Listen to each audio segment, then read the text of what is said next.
The defense has rested in the Rittenhouse case. So we'll go over some of the last little bits of things that came out of this case here, where we think this is going, and we'll look at some of the live chat that goes along with that as well. In other news, an appeals court has temporarily blocked the January 6th committee from obtaining materials in relation to their investigation. So we'll talk just a bit about what's going on there. Mark Hamill and Aaron Rodgers go at it very publicly, so we'll talk just a bit about what's going on there. And Loudoun County files a recall petition against the school board chair. Plus, if you are just lurking today, or you see that there are people are lurking, remind them that today is the day that we do live chat today, and I have a special thank you for all of the names on this sheet of paper here who chatted throughout the week this past week. So you'll get your special thank you when we'll do some live chat at the end of the show today. It is going to be all this and more. Let's go, Brandon. I'm Jay Edgar, and this is Contemporary.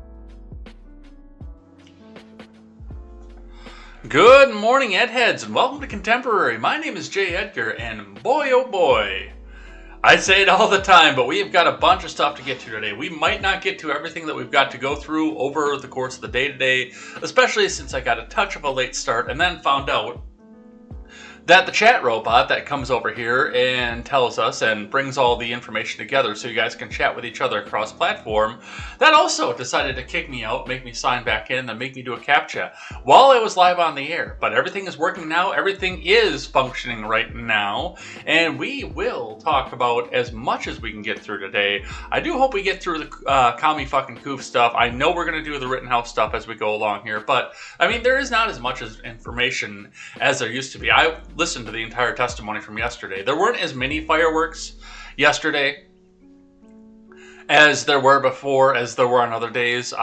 So definitely not as big of a deal as it's been for the past couple days, but the defense has rested, and we'll talk just a bit about what's going on there. And it is going to be all of this and more over on Contemporary. But before we get started, my NPC is not looking at the camera. Before we get started, make sure you guys head on over and check out the website. That is turnsofpagesproductions.com. Go and check that out. We are still on a start page right now. We're still working to get funds up, ready to go. Something cool is coming very soon, says our web developer, which I think this is going to be very, very cool as well. So, guys, go check that out and make sure that while we are still building, you go check out the Freckles and Bridge Show, the Daily Ignoramus, the Porch Boys, the Breakdown with Birkenhoff, and the R-Rated Conservative. Go check all those shows out. They're great friends of the show. They're always great to have around here, and we will get this up, moving, and started as we go. And if you guys could, gotta rearrange some stuff here. Do make sure that you guys go over, check out the GoFundMe, share it out far and wide. I should actually switch that out and put that in with the Nightbot there to all the advertising that goes through here every once in a while. But I'll put the link in the chat for you guys, as I do every day. And you guys can go back and check that out. Yeah, if you want to put that in the chat today, Katie said you can. Because, yeah, I know Katie said we had to throw some F's in the chat for Katie Zed's account. Over on Instagram, the meme account apparently got too spicy, and apparently I can still see it. I don't know if it got so spicy they had to delete everything, but it got a little bit too spicy, and now it's locked out from comments or new posts. But do go check out turnsofpagesproductions.com and help us out if you want to. If you have the means, obviously don't break yourself to come back and help us out. But if you've got the means and you want to see a situation where we don't have to get all of our news from, that tweet was supposed to be there right at the beginning. So you don't get all your news from people who are so cringe so terrible that they would make bad jokes. And people who wear suits that cost more than your house. I don't believe in that. Your news from a guy in a t-shirt in his bedroom. That's the way. This is the way that it should be. Because these are the kinds of people who have to make the same kinds of choices that you guys do on a daily basis sometimes. And this is also your mainstream media, by the way. Thank you to Super Nintendo Chalmers at SmexyGhost, who has choice words for CNN. The CNN opinion page, of course, puts out, "We thank soldiers for their service because they devote themselves to protecting our freedoms, and we should. But we should also thank the media for the same reason, especially when the stakes have never been fought higher." As your host, and as the head of TurnSomePagesProductions.com, I can promise you that I will never compare myself to a soldier. Yes, I can stand here, and yes, I risk getting my life shut down, losing my job, losing my home, losing my ability to put food on my table. But I did not specifically walk directly into the line of fire as a career and make a contract with the government to do so, with the express intent of defending freedom. Now, yes, we can go over my talks about the forever wars and what they're actually doing over there right now. But most of the people who went in and served did so with the express intent to defend freedom for this country. And with that, I will never ever compare myself to a soldier off of that. And to put this further, now I don't curate content for any of the creators. They all have free will. I might suggest that they go pick something up or something up, but I don't curate content for them. But if any of the creators on Turns of Pages ever says something like this, I will at least have a talking to with them, because that's not right. That is not right, CNN. Unless your CNN reporters were actual veterans, I don't want to hear this shit from you. And Super Nintendo Chalmers summed it up in so few words. So many fewer words than what I summed it up with. And CNN, get fucked. Alright, let's check in with finance for the morning. Starting with the Dow. The Dow shot up right out of the gate, just above the previous close for a half a second. And then tumbled back down again, because we are looking at a situation where we got 6.2% interest. Again, we are at the highest interest rate right now since I was learning how to use a spoon effectively.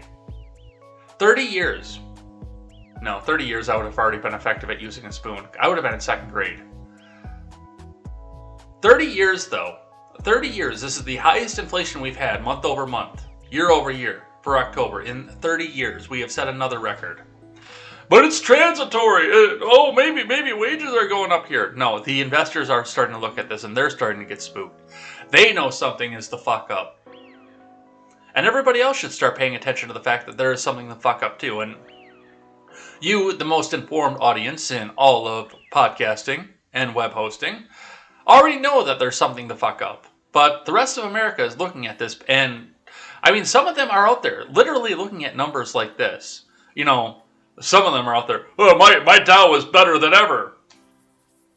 Yeah, that's fine, but your retirement isn't going to go near as far if the dollar is worth 30 cents compared to what it was last year.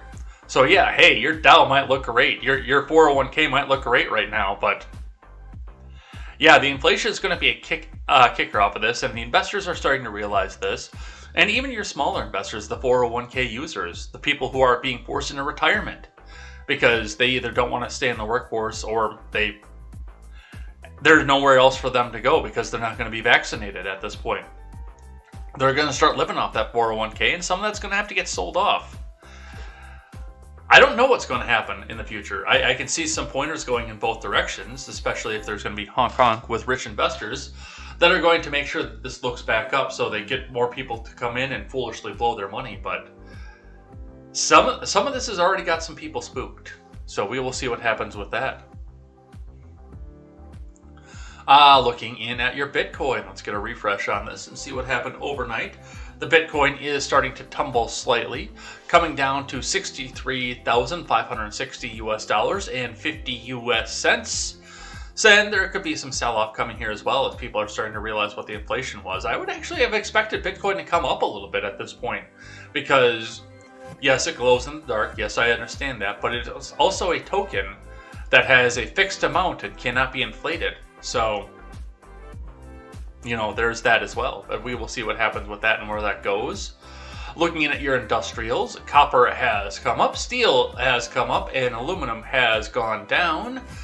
Looking in at your individual plays, most of your wires and tubing are up right now. Tubing, not tubing. Most of your wires and tubing are up right now. Romex, however, is down, and brass is down, but shells are coming back up. Your BX steel, your conduit, is on the downswing, but light iron, number one steel, cast iron, rotors, complete car, shreddable steel are all up. Stainless steel looks like that is actually almost worthless right now, but I don't know if that's accurate or not. On your aluminum, siding is down. Aluminum copper fin radiators are up. Regular radiators are up. Cans are up. Sheet aluminum is up. Rims are up. So I don't know why aluminum dropped on the average so hard, but it looks like everything is coming up there as well. On your other plays, motors are down. Ballasts are up. Lead is up. Batteries are down. Catalytic converters are up because they need those rare earth minerals from inside of those. So if you got one, go bring it in. Compressors, alternators, and carbide are all down. Motherboards, hard drives, and power supplies for computers are all up. So lots of stuff moving, lots of stuff shaking, a lot of difference from yesterday. Let's see what IBD has to say about this. From Investors Business Daily, Dow Jones Futures signal market rally on Johnson & Johnson split. Rivian shines, Musk sells more than Tesla stock. Or more Tesla stock, not more than. From Ed Carson.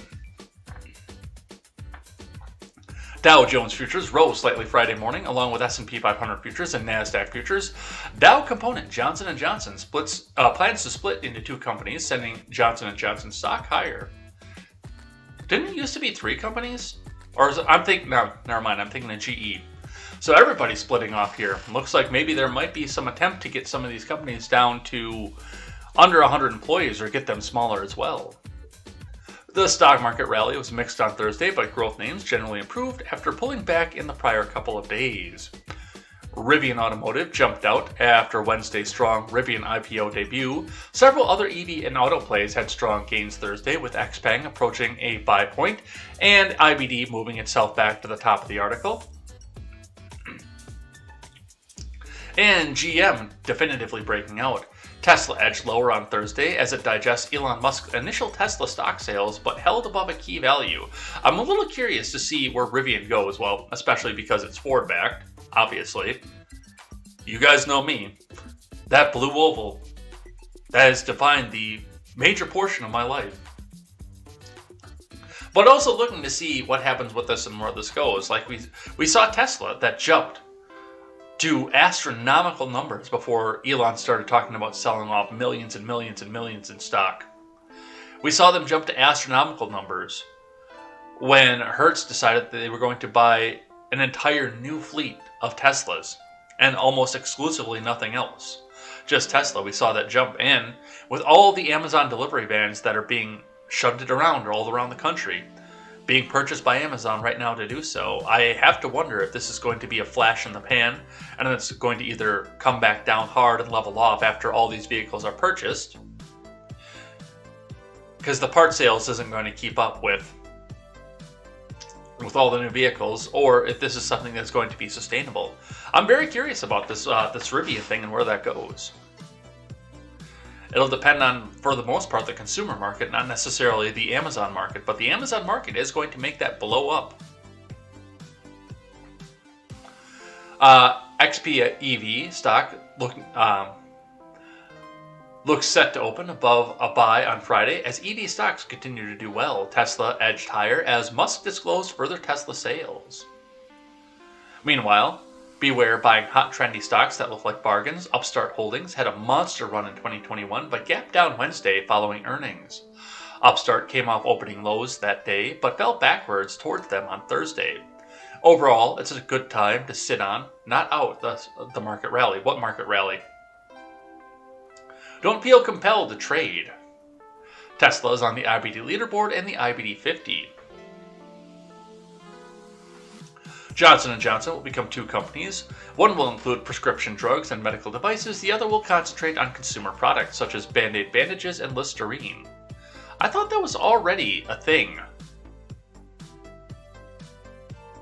I actually thought that they were already split into two companies because they had Johnson & Johnson. Is SC Johnson the same as Johnson & Johnson? Let me check that before I actually say something and make a fool out of myself. Is SC Johnson... Okay, Google is obviously listening to me. SC Johnson is a separately, privately held company and has never had any family or business connection with Johnson & Johnson. SC Johnson does not manufacture or sell pharmaceutical... Okay, so they are separate companies. I was mistaken on that. That was on me. I was not correct in that assessment. So no, they are for the first time splitting apart now, and then they will do consumer products like pharmaceuticals, over-the-counter stuff, Band-Aids and such, and then the other company will go in and do prescription.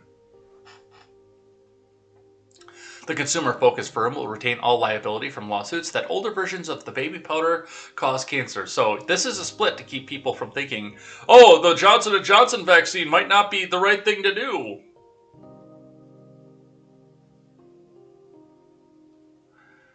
Johnson & Johnson stock rose 3% before Friday's open. On your futures, Dow futures rose 0.3% versus fair value, boosted by Johnson & Johnson. S&P 500 futures advanced 0.2%, and NASDAQ 100 futures climbed 0.2%. Remember, overnight action in Dow futures and elsewhere doesn't necessarily translate into actual trading in the next regular stock market session. Let's grab one from the street, and then we will get into Rittenhouse news for the morning. Johnson & Johnson spinoff powers Dow futures. A stock bond market return amid inflation jitters. From Martin Backerdax. U.S. equity futures moved higher on Friday with news of a Johnson & Johnson consumer healthcare spinoff powering the Dow as investors eye bond market reaction to Wednesday's inflation shock and its impact on broader market sentiment. U.S. Treasury bond yields were largely tame in the overnight session, with full trading in New York set to resume following yesterday's Veterans Day observance. Oh, that's right, that we didn't do any trading yesterday because of Veterans Day. Reaction to Wednesday's inflation release, which showed U.S. consumer prices rising at the fastest pace since 1990, could be a key for market direction heading into the final weeks of the 2021 trading year. The CME Group's FedWatch tool is now pricing a 68.8% chance of a rate hike by June next year, notably earlier than prior forecasts, while benchmark 2-year Treasury note yields are trading above 0.536%, more than double the Fed's target range of between 0 and 0.25%. The consumer impact of inflation will also be in evidence with data from the University of Michigan's Key Sentiment Index, which is due at 10 a.m. Eastern Time. Shares in the Dow component were up 4% in pre-market trading, adding around 45 points to the 30-stock average after it said it would spin off its consumer health unit from its pharmaceutical and medical devices division. Contracts tied to the S&P 500 are priced for a 9.5-point move to the upside, while on those linked to the tech-focused NASDAQ composite are indicating a 38-point advantage, even as the benchmark 10-year Treasury note yields edge higher to 1.573% in quiet overnight trading. So that's what we're seeing up off the markets. We know what you're all here for. We know what we're here to think about, talk about. It's on everybody's mind right now. Let's talk about the Rittenhouse trial. Starting with the Associated Press. The defense rests its case at the murder trial of Kyle Rittenhouse. From Michael Tarm, Scott Bauer, and Tammy Weber. The defense rested its case Thursday at the murder trial of Kyle Rittenhouse, setting the stage for closing arguments Monday in the shootings that left Americans divided over whether he was a patriot taking a stand against lawlessness or a vigilante. That's not even what's on trial right now. Are you fucking kidding me, Associated Press? That is not even close to what's trying to be decided right now.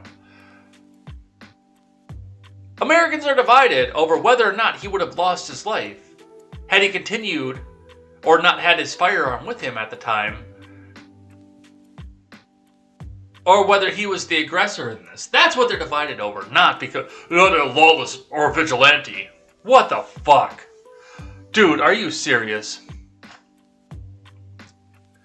Rittenhouse's lawyers put on about 2.5 days of testimony to the prosecution's 5, with the most riveting moment coming when the 18-year-old told the jury he was defending himself from an attack when he used his rifle to kill 2 men and wound a third on the streets of Kenosha. This is so fucking tilted, you guys. Seriously. And wound a third on the streets of Kenosha in the summer of 2020. Persecutors have sought to portray Rittenhouse as the instigator of the bloodshed, which took place during a tumultuous night of protests against racial injustice. He faces a mandatory sentence of life in prison if convicted of the most serious charge against him. After closing arguments, the names will be drawn from an old brown lottery tumbler to decide which 12 jurors will deliberate and which ones will be dismissed as alternates. 18 people have been hearing the case. The panel appeared overwhelmingly white. Oh. I'm already fucking disgusted by this. But it's the Associated Press, so what can you expect? I'm already over this. Wow. But this is just another example of a mainstream media outlet that's wording this in such a way so that if the proper verdict comes out, which it definitely looks like there is one proper verdict to come out of this, if the proper verdict comes out of this and doesn't go the way that the activists want it to go, that they can come back up and riot, because now the Associated Press will have more stuff to come back and cover, and we won't have to go back and talk about what's happening with the debt ceiling or the budget bill. Which I will admit, the fact that I don't have any of that up on the stack right now either, because there was some other stuff that was going on, but we do need to start paying attention to that as well. That's a part of the reason. These mainstream news outlets want there to be rioting.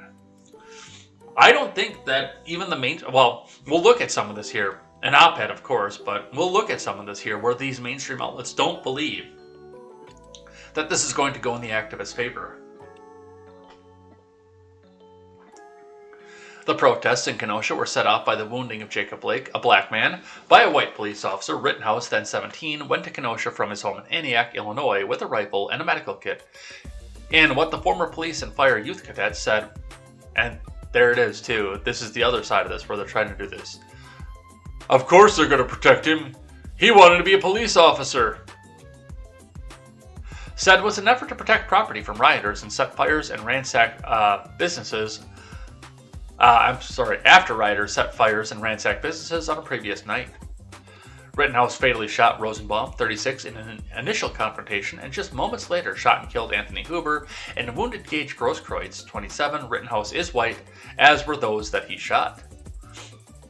The case has stirred fierce debate over vigilantism, self-defense, and the Second Amendment right to bear arms, and the unrest that erupted around the U.S. over the killing of St. George, hallowed be his name, in Minneapolis, and other police violence against black people. Rittenhouse is charged with first-degree intentional homicide, which is Wisconsin's murder count, attempted first-degree intentional homicide, first-degree reckless homicide, reckless endangering, and illegal possession of a weapon by a person under the age of 18. And here is the kicker right here. In fact, we'll wait and we'll read that from NPR instead. But yeah, they're going to try to change this too. They realize that they overcharged. Well, let's just see what NPR has to say. So, reading from NPR. Persecutors will ask to add some lesser charges against Kyle Rittenhouse. And remember, we cannot send major amounts of money to the state prosecution fund. Because in this case, we love the state. Unless you give us your money, our money, comrade. So hit that big red donate link, because your taxpayer money is not enough to keep us in fundraising the political causes that we like. So hit that donate button. NPR, National Progressive Radio. Persecutors will ask to add some lesser charges against Kyle Rittenhouse. This is from Becky Sullivan. Let's see what it is that they have to say.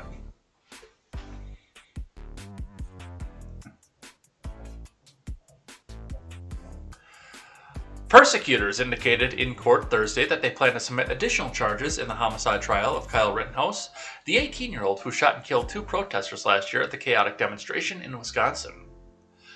Rittenhouse currently faces 6 charges for his actions in Kenosha on the night of August 25, 2020, where he was armed with an AR-15 rifle. He killed Rosenbaum, 36, and Anthony Huber, 26, and injured Gaige Grosskreutz.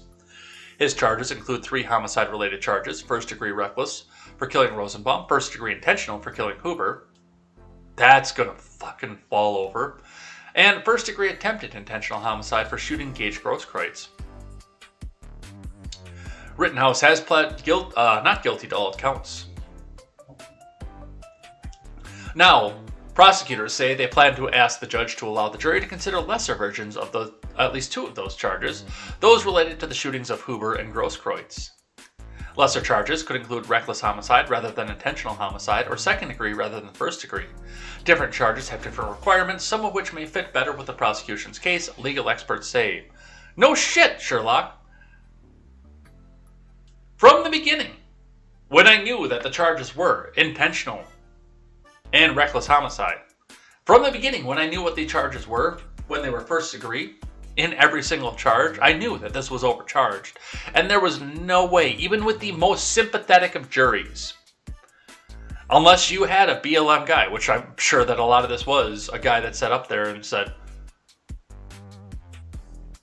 oh shit, we don't have a guy in our favor right here, right now. We don't have a guy to go in there and pressure the jury as they go to deliberate. What are we going to do? And with 18 people on the stand, or not on the stand, but 18 people in the jury box, I mean, unless they have over half of them are BLM members, there's no way to know for sure, especially if they're going to do the old brown barrel lottery,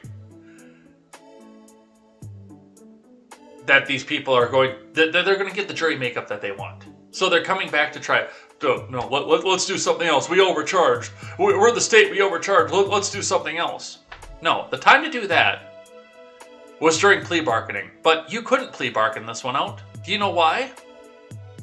A, because there's no lawyer in his right mind that looked at this on the defense side that would have allowed you to even plea bargain this out. This kid should walk. But furthermore, when you look at this, he couldn't have. This is a political trial. This is 100% a political trial. I think the request for lesser included charges reflects an acknowledgement that their case might not be as strong with regard to the original charges, and that at this point they're willing to give up on the prospect of life imprisonment for the defendant in exchange for obtaining convictions on something. Julius Kim, a Wisconsin-based defense attorney who's not involved in the case, told NPR, National Progressive Radio. The original 6 charges against Rittenhouse were filed just 2 days after the shootings in August of 2020. A 7th charge for violating curfew was later filed by prosecutors and dismissed this week by the judge. During the trial, persecutors have struggled to overcome Rittenhouse's self-defense argument, especially in the shootings of Huber and Grosskreutz. Both men ran after Rittenhouse as he was attempting to run towards police after shooting Rosenbaum. Multiple videos and photos show Huber striking Rittenhouse with a skateboard, and Grosskreutz testified that he believed Huber was trying to harm Rittenhouse. Grosskreutz himself was armed with a loaded pistol. In testimony Monday, he acknowledged that the gun was pointed towards Rittenhouse at the moment he was shot, though he said he was not pointing it intentionally and did not intend to harm Rittenhouse. Certainly, the Huber and Grosskreutz shootings, there's really been almost no evidence presented by the state as to why this wasn't self-defense under those circumstances, said Kim, who has been closely following the trial. In addition to the homicide charges, Rittenhouse faces 2 counts of first-degree recklessly endangering safety, along with a misdemeanor charge for illegally possessing a gun. Prosecutors said they do not intend to modify those charges. So, that's what we see coming out of that. Of course they're going to, because their entire case was just shot to fuck. But I would come back and I would argue, it's too late for that. If you really want to add additional charges, extend the trial and have arguments for those extended charges. But you went in here and you grilled for 7 hours an 18-year-old man to tell him, no, I don't believe that you want to defend yourself. You went in there with murderous intent in your eyes. You grilled him for 7 hours to try to force him to come to that conclusion. You don't get to change the rules and move the goalposts now that you've lost your ass, Binger.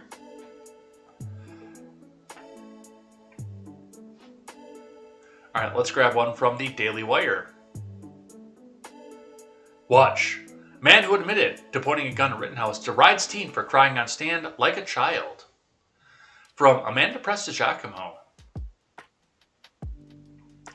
Just days after he appeared on the stand, Gaige Grosskreutz went on Good Morning America and derided defendant Kyle Rittenhouse for crying as he testified about the moments leading up to the fatal shooting on August 25th, 2020. To me, it seemed like a child who had just gotten caught doing something he wasn't supposed to. More upset that he was caught and less upset about what he had done and that he had taken numerous lives that he affected through his actions that night, Grosskreutz said. The New York Post reported. Yeah, no, I mean, we can't be all as murderous as you, Gaige Grosskreutz. Where I don't think that you would have felt anything if you would have come back and shot because he was evil and white and had an AR-15. Let's listen to what he had to say. Gaige and Kimberly, thank you both so much for joining me this morning. And Gaige, I want to start with you. You were shot in the arm by Kyle Rittenhouse during the protest in Kenosha, Wisconsin last year, while the other two men he shot that night died. With Rittenhouse taking the stand, what did you think of his testimony? Well, I think anytime you see your would-be murderer on the stand, it's emotional. And what was your reaction to him breaking down and crying on the stand?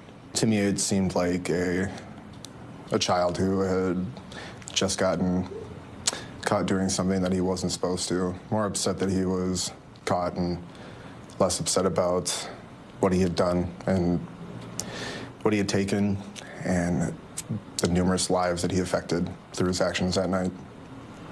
And Kimberly, as Gaige's lawyer, what is your take on what we've seen and heard in the courtroom so far? Well, I think that it should be recognized that, Mr. Rittenhouse was an active shooter. And that it's important that I believe, as, Gaige has said, that some of his testimony was extremely inconsistent. I love the fact that they keep trying to bring this out and make this, that he was an active shooter. When the threats to his life stopped, he became inactive. Yes, technically, by the definition of active shooter, Kyle Rittenhouse was an active shooter. But there again, once the threats to his life stopped, he became an inactive shooter. Once he neutralized the threats that were deliberately coming toward him, he became inactive. But once again, this is ABC. They're trying. ABC News knows full well that 95% of their audience did not watch the trial. So they can come out and they can put recycled clips up there that fit their narrative, or jump cut or heavily edit these clips that fit their narrative, and then say, no, he was an active shooter and a murderer. That way, when there is a not guilty off of there, they can come out and say, oh, well, look, see? The white boy got off for murder. We definitively told you he was a murderer, and he got off for murder. He got off scot-free for murder. Here are your bricks.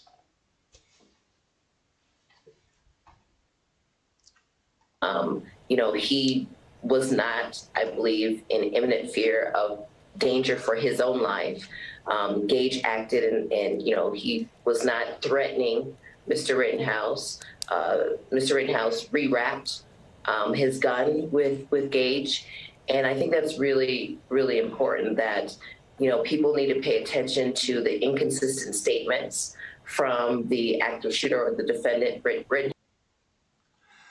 All right, it was brought up in the chat that there was a ratio on this video, so now I actually have to figure that out. Now I want to see that. So let's go to Brandon Evers' comment, because then we can see the... Oh! Ooh!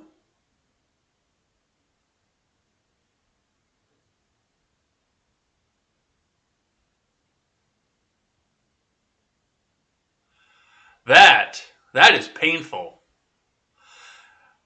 How is it that Good Morning America can't bot their way out of this? That is painful. Holy shit. 1.9 thousand comments and 395 retweets, which I bet you a lot of those are with comment, versus 179 likes. Yeah, 358 regular retweets and 336 quote tweets. Even that got fucking ratioed. Holy shit. All right, let's throw some music back up here. Let's finish what we were saying. But just the thing with Grosskreutz, too, and I mean, he's up there. Grosskreutz himself right now, and the Instagram video has gone down, so thank you, Instagram audience, for that. The Grosskreutz, I mean, he's still sitting here. Grosskreutz just lost $10 million. And he's doing anything at all that he can to try and get some of that back. So he's going to make the rounds everywhere to any sympathetic audience that he can find.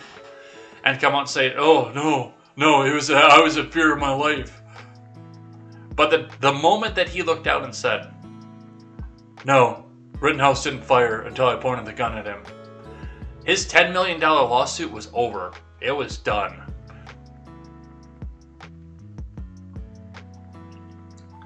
But that's what we get off of that. From CNN, this ought to be nice and objective, huh?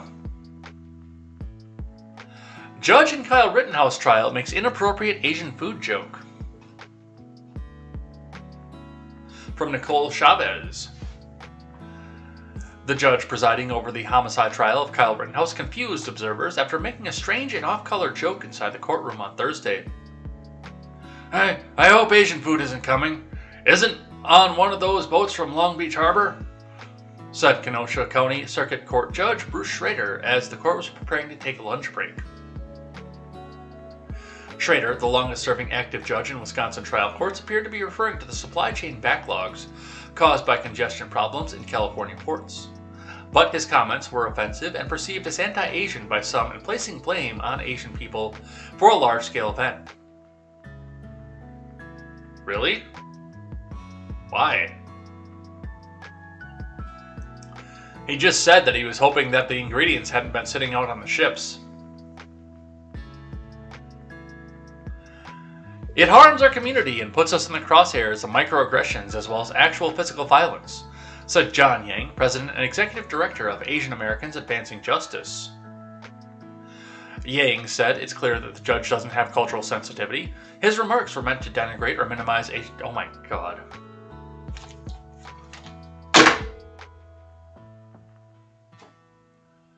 Really?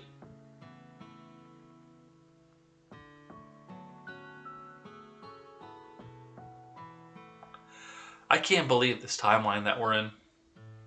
I really can't. I can't even begin to imagine how we got here.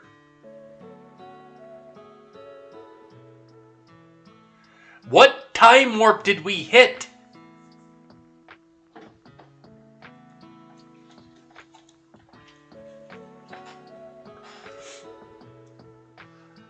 This is a great illustration of how Asian Americans are not immune from racial bias and discrimination in our criminal justice. Oh.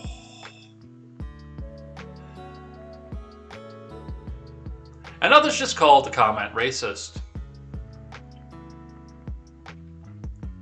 All I can say is, ugh, old racist stereotypes die hard, said Mei Nyai, the Lung family professor of Asian American Studies and professor of history at Columbia University.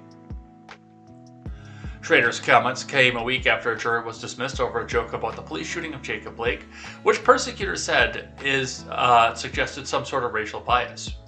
Yeah, it actually kind of did, I'm not going to lie. I'm going to summarize what I remember, what I was told, Schrader said last week. He was telling a joke, he told the officer. He made a reference about telling a joke about why did it take 7 shots to shoot Jacob Blake or something to that effect. Both the defense and the prosecution agreed to dismiss the juror, and the judge admonished him while doing so. How is this anti-Asian? This is a joke against the supply chains.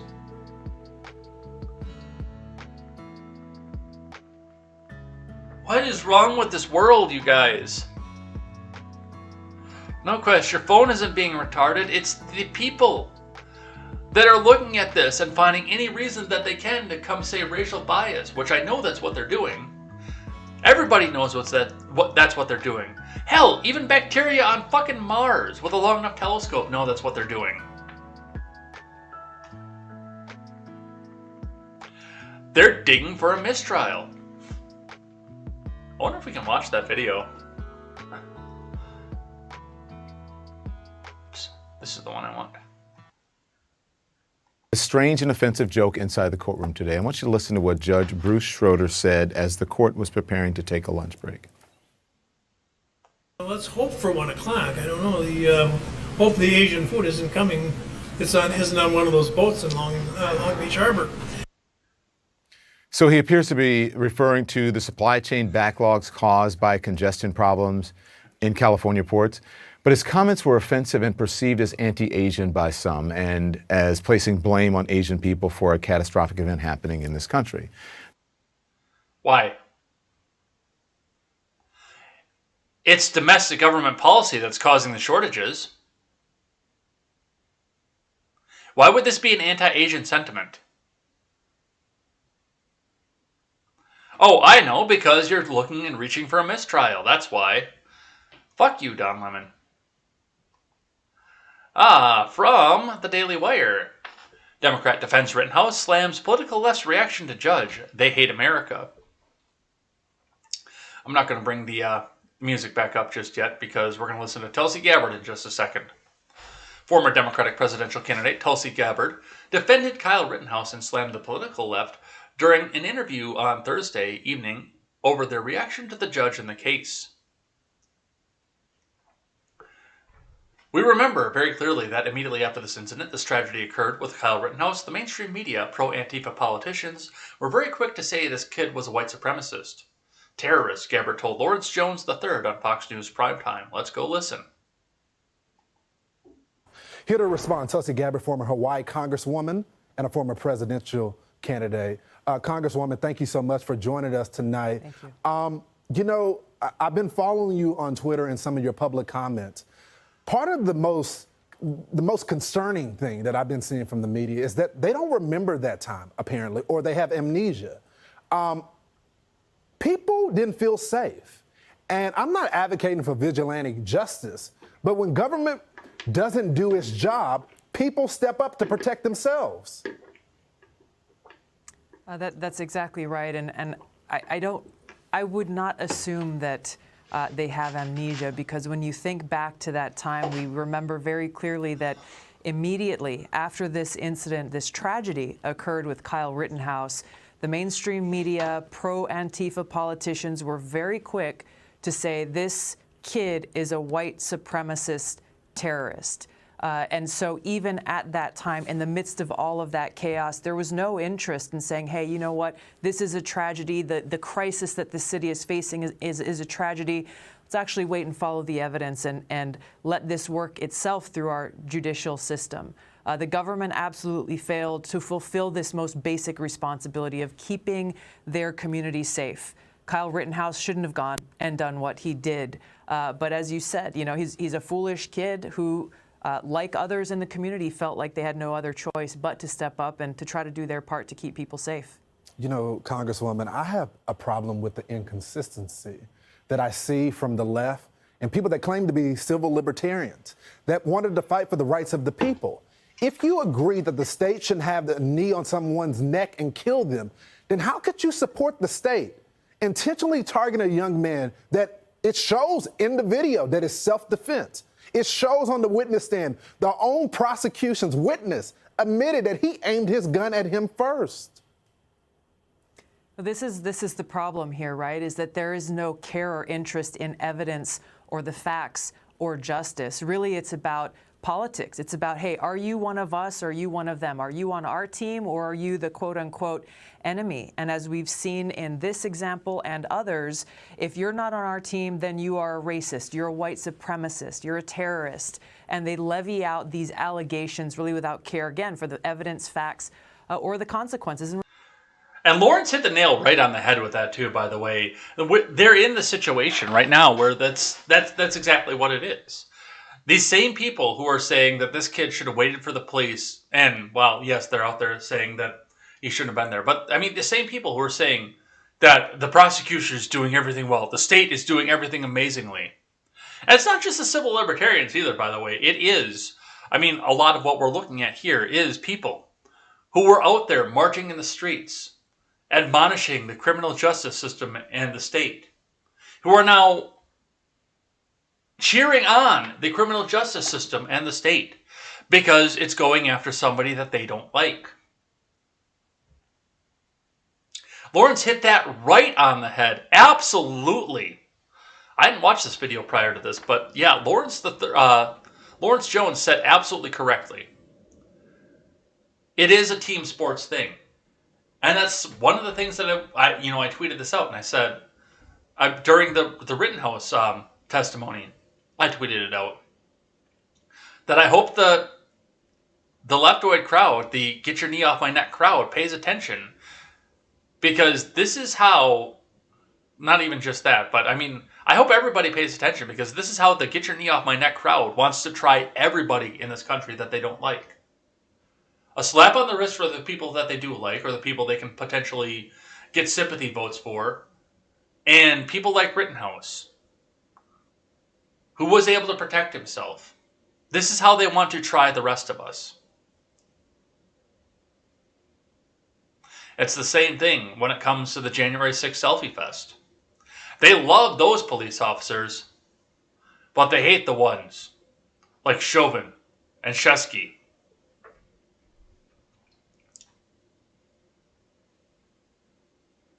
And it is a team sports thing.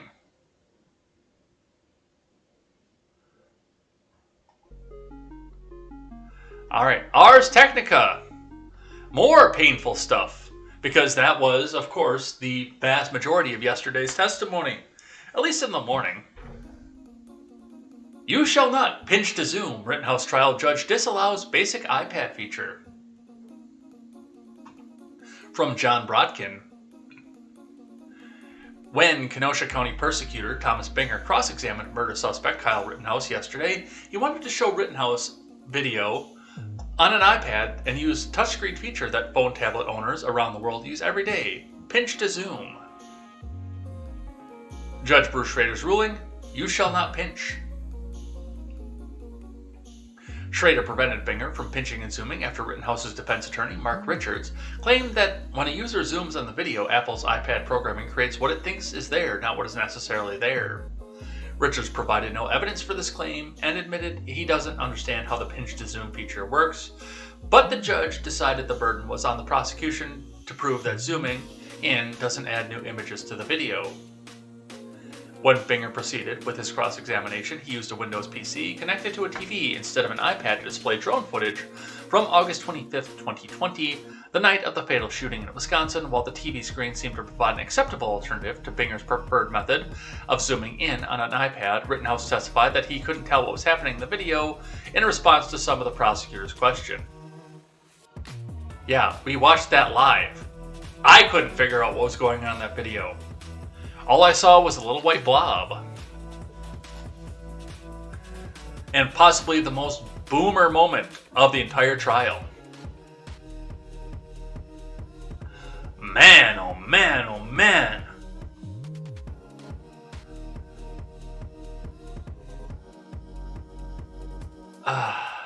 Anyway.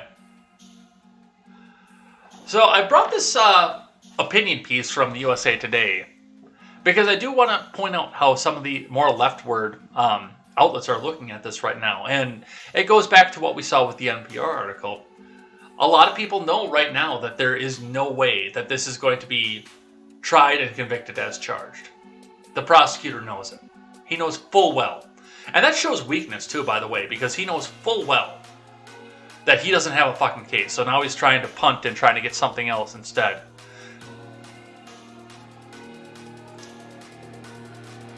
And even the USA Today at this point knows this. This op-ed from the USA Today, prosecutors crash and burn in Kyle Rittenhouse case, but polarized America doesn't see it. From Jonathan Turley, opinion columnist. The trial of Kyle Rittenhouse increasingly seems like the legal version of the parable of the blind man and the elephant. By only touching discrete parts of the animal, the men described vastly different animals. In coverage of this trial, one would think that there were parallel trials occurring in Kenosha, Wisconsin. One consensus, however, is emerging. Things are not going well for the persecution. But the reason for this developing failure depends greatly on what media you're watching other than the trial itself. It is either the product of systemic errors or systemic racism. Rittenhouse is facing 6 charges that range from first-degree homicide to a misdemeanor, being a minor in possession of a dangerous weapon. At this stage, the prosecution may celebrate even a misdemeanor conviction. The persecution stumbled out of the gate on the trial. Gaige Grosskreutz was the 3rd person to be shot by Rittenhouse. Grosskreutz admitted under cross that Rittenhouse did not shoot him when he had his hands up at their confrontation. He admitted that it was only after he pointed his handgun at Rittenhouse and moved toward him that Rittenhouse fired. Likewise, a persecution witness, Ryan Bulch, testified that one of the other people shot, Joseph Rosenbaum, said that he intended to kill Kyle Rittenhouse. Other witnesses described Rosenbaum as belligerent or hyper-aggressive, or suicidal. Later in the persecution, called Richard McGinnis, a journalist with the Daily Caller, who was reporting from Kenosha that night. He was near Rittenhouse when Rosenbaum was shot. The persecutor told McGinnis, "I mean, you have no idea what Mr. Rosenbaum was ever thinking at any point in his life. You have never been inside his head. You've never met him before." Mr. McGinnis said, "I never exchanged words with him, if that's what your question is." The persecutor then pressed McGinnis on how he had no idea what Rosenbaum was thinking because it is completely guesswork, isn't it? That's when McGinnis delivered the haymaker, noting, "Well, he said, 'fuck you,' and then reached for the weapon."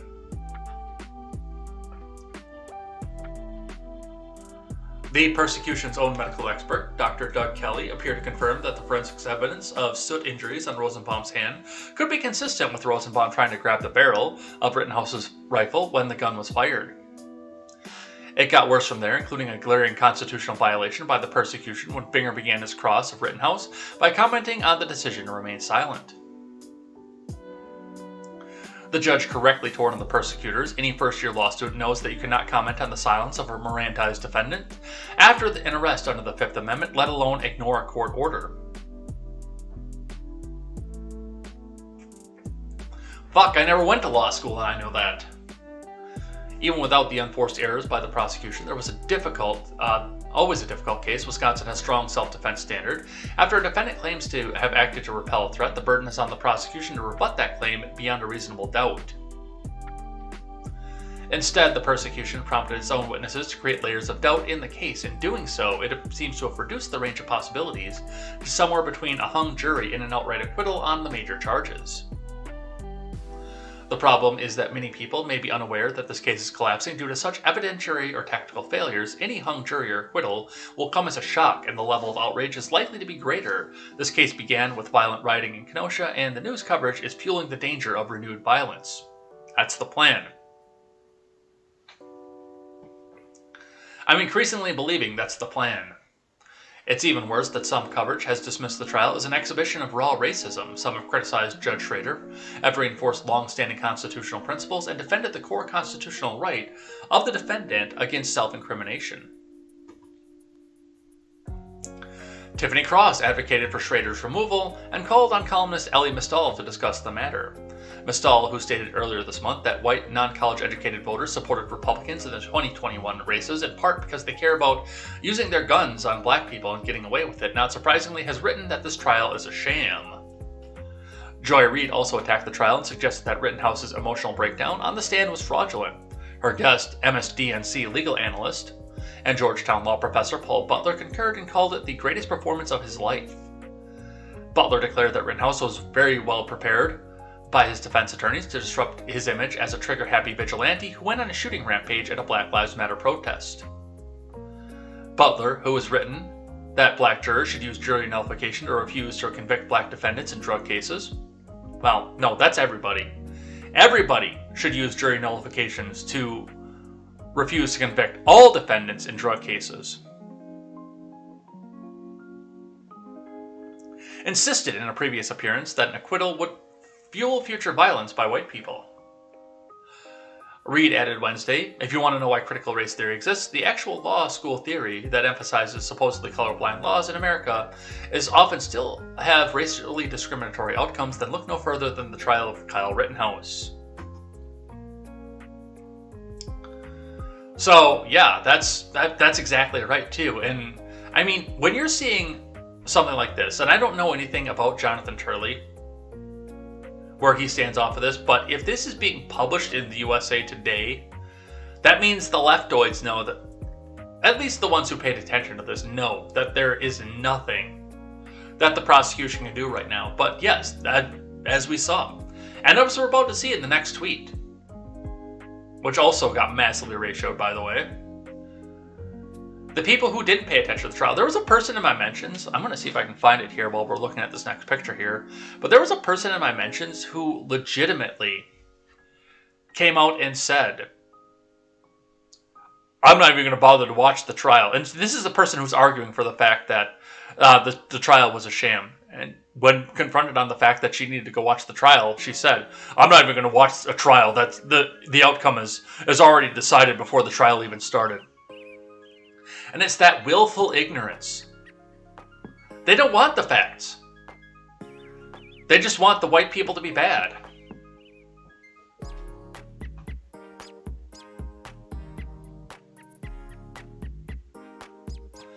But let's look at the next tweet here while I look and see if I can find the other one.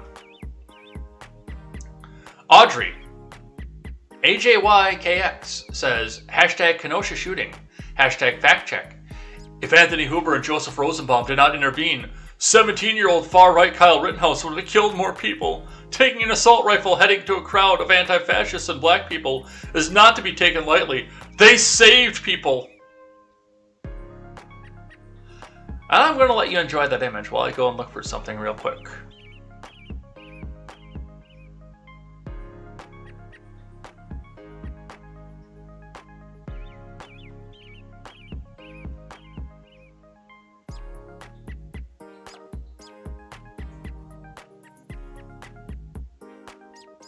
Uh-oh. The original Stephen Ignoramus account has been nuked. I guess we'll go back and find that out.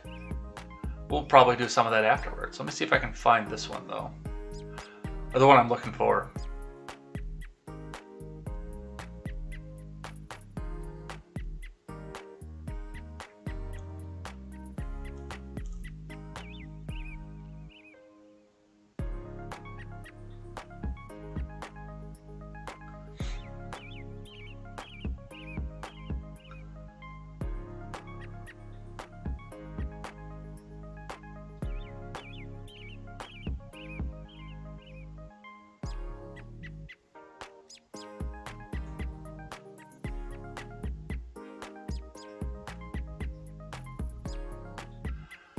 Oh, I thought this one was in here. Such a big thread. It's hard to go back and find the one where this woman said this. I might just have to paraphrase it at this one.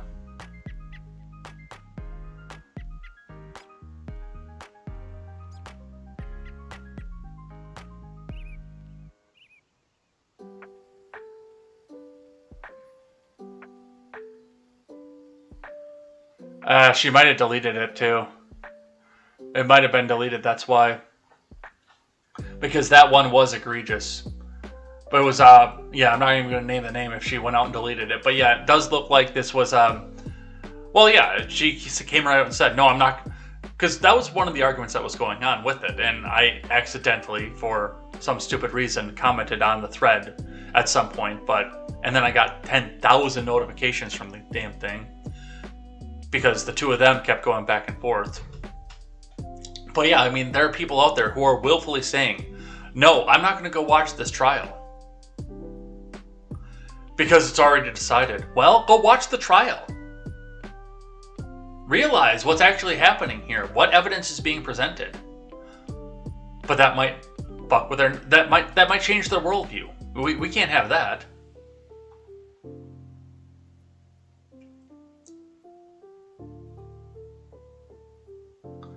But that's what we see off of that. But look at them. They're heroes. And this tweet, by the way, got rightfully roasted. Thank you, Gunpowder and Vanilla, for that.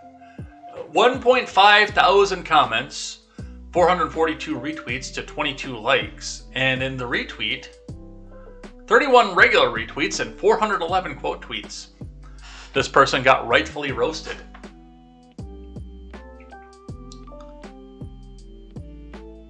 And no, I don't advocate for anybody else in this audience to go back and continue to roast this person. At AJYKX. I don't advocate for anybody to go to at AJYKX and continue to roast this person. Nobody should go on Twitter and find at AJYKX and comment on this particular picture that looks like this. None of you should be doing any of that.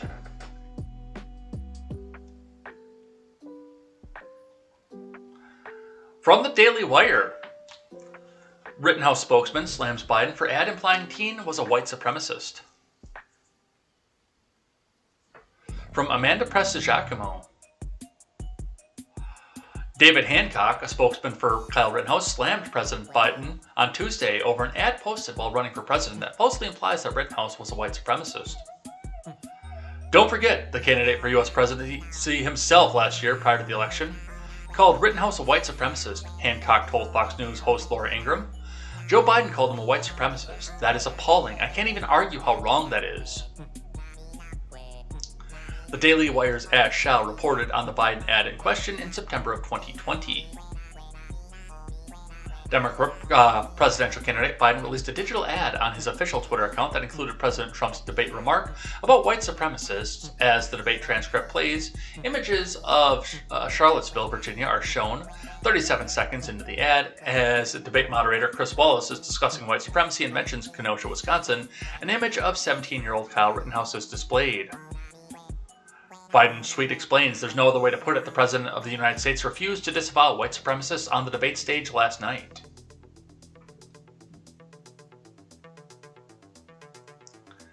Yeah, and that in and of itself is tilting the jury. But I mean, not just the jury, but the people that are out there supporting Democrats. That's tilting them as well.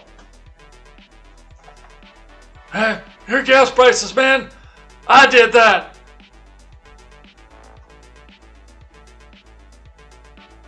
All right, what else do we have here? Hannity blasts Biden, Democrat leaders for prejudging Kyle Rittenhouse.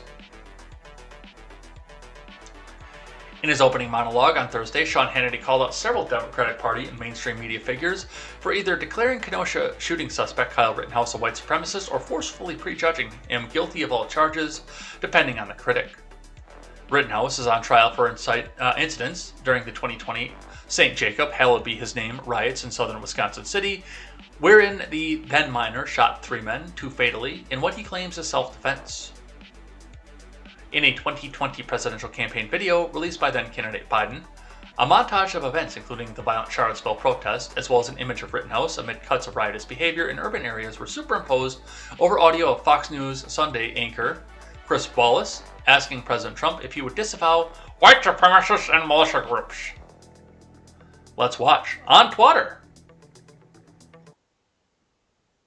Are you willing tonight to condemn white supremacists and militia groups and to say that they need to stand down and not add to the violence in a number of these cities, as we saw in Kenosha and as we've seen in Portland? Sure, are you I'm prepared to specifically do it? Well, go ahead, sir. I would say almost everything I see is from the left wing, not from the right wing. So what are you saying? I'm willing to do anything. I want to see peace. Then do it, sir. Say it. Do it. Say it.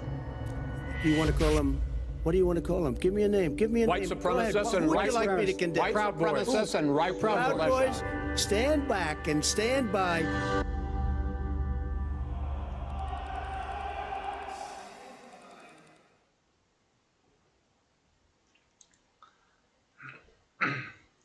Dude, the Proud Boys fucking glow. I'm sorry. In the caption, Biden claimed Trump failed to disavow white supremacists when questioned by Wallace. On the campaign trail, without any evidence, Joe Biden accused Rittenhouse of being a white supremacist, Hannity said. So, yeah, they're rightly coming back off of this. And, I mean, this kid's got standing, especially if he walks away from this. He's got standing that he probably doesn't have to work for quite a few years of his life after this. Which will be good because with the way the left-wing media is pushing this and the fact that he lives in... Well, no. I think he lives out here, actually, somewhere. I heard the county name. I'm not going to divulge it on air. He did say it in the trial, but I think he lives out towards me somewhere. Not quite this far, but somewhere out towards me.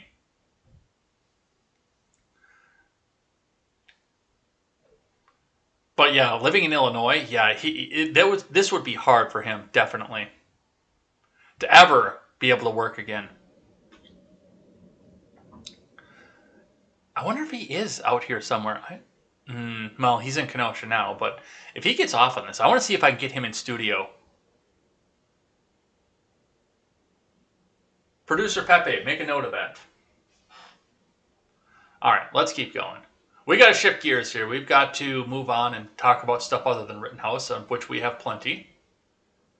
Starting with this from NBC News. Let's throw some music back up off the top of this.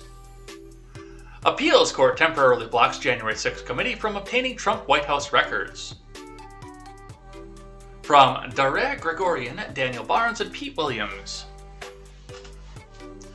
A federal appeals court Thursday granted former President Trump's request to temporarily block National Archives from turning over his White House records to the National Committee investigating the January 6th selfie fest at the U.S. Capitol. The committee had been set to receive the first batch of documents, which lawmakers say is a key to their investigation.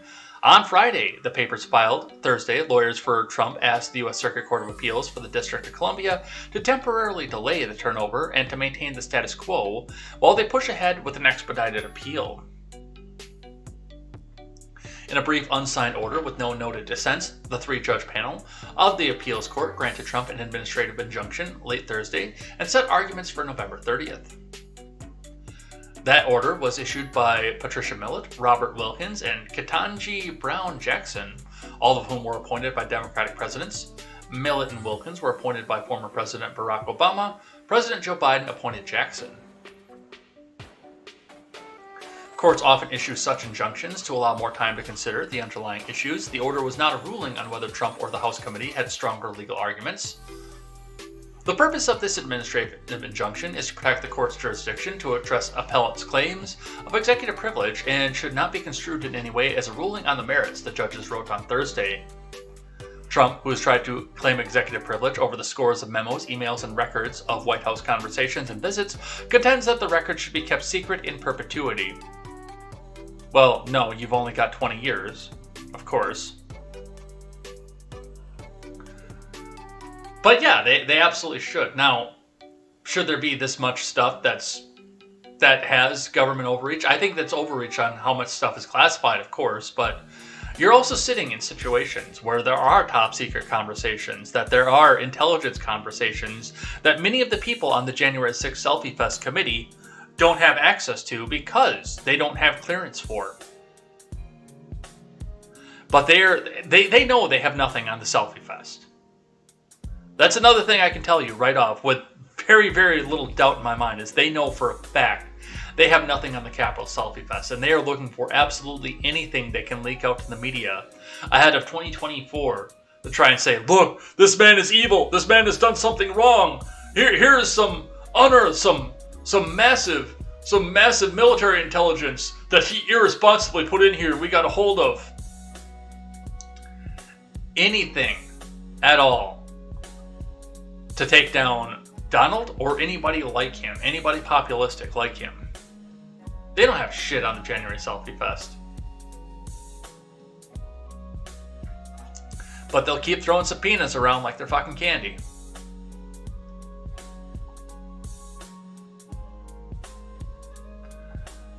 Let's see, what else do we have here? From The Hill, Kinzinger said he's considered firing weapons on January 6th. Great. Another government official taking up arms against the people. From Michael Schnell, Representative Adam Kinzinger revealed in a new interview that he considered firing his weapon on January 6th as pro-Trump supporters were storming the Capitol, taking selfies. Yes, I love this. Another instance where an armed government official has officially looked up and said, yes, I planned to use my armament against unarmed assailants, against unarmed people. During an interview with CNN political commentator S.E. Cupp for Rolling Stone that was published on Monday, Kinzinger said he was hunkered down in his office for 6 hours with my gun out, prepared to defend against my own party. Dude, it's not your own party anymore. Shut the fuck up. When rioters were making their way through the Capitol. Pressed by Cupp about whether he considered the possibility that he would need to use his firearm against American citizens, Kinzinger said, yeah, I thought about it. If you're already at a point where you're beating down police officers and you're willing to sack the U.S. Capitol, which hadn't been done in hundreds of years, if you come up face to face with Chief Rhino in his office who doesn't believe that Donald Trump won re-election, yeah, they're going to try and fight me and kill me. I'm not going to let that happen, Kinzinger added, referring to the pejorative Republican in name only. Asked if he was ever genuinely scared, on January 6th, the Illinois Republican said that he felt that way around 2:30 p.m., a moment when he thought, man, there's a real sense of evil. Well, good. The government should be afraid of its people. But now they sit behind even higher, tighter security, making sure that they can pass whatever law that they want on the poor little people and never have to face any repercussions from them. Hell, Kinzinger probably will never have to see any of these people in the grocery store anymore. Fuck Kinzinger. And everybody that looks like him. What else do we have? Let's talk about the pinko fucking pox. FDA recalls 2.2 million LMU COVID-19 home tests due to, wait for it, false positives. Shock of all shocks! From Amy Peachy. The FDA announced the recall of 2.2 million home COVID-19 tests made by LMA, the first company to get FDA approval for the over-the-counter COVID tests, due to higher than acceptable false positive test results. The recall is an expansion of last month's recall of 200,000 kits for the same issue. About 35 false positives through LMA COVID-19 home tests were reported to the FDA, with no deaths reported, the agency said, but false positives could lead to negative outcomes such as getting unneeded COVID-19 treatment from a healthcare provider or a delayed diagnosis for the person's actual illness, the FDA added. The FDA said the reliability of the negative test results aren't impacted by the issue, but people who have bought an LMA home COVID-19 test should check out the product by entering the lot number at this LMA website, which will determine whether the consumer has one of the impacted tests. The lot number is found on the sticker on the side of the product carton. 2.2 million tests that could be potential for false positive. How many have already had a false positive?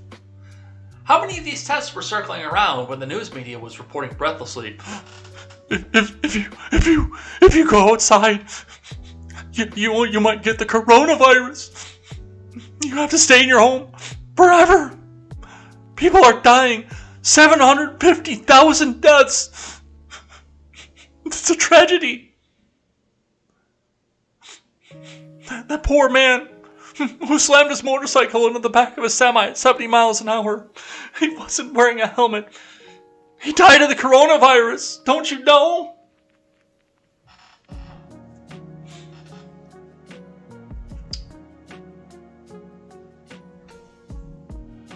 The incidence of false positives is limited to specific lots. LMI CEO Dr. Sean Parsons said in a statement he had also apologized to people who received false positives through the test kit for any stress or difficulties that they may have experienced.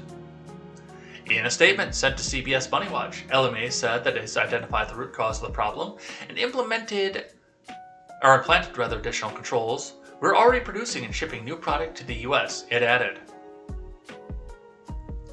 We fucked up. Please use our tests again.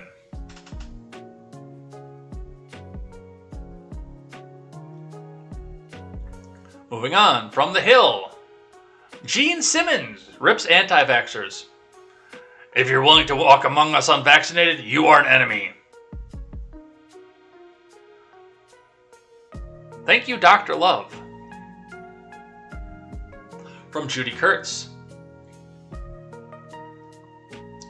Gene Simmons is blasting COVID-19 deniers and unvaccinated Americans, calling them the enemy.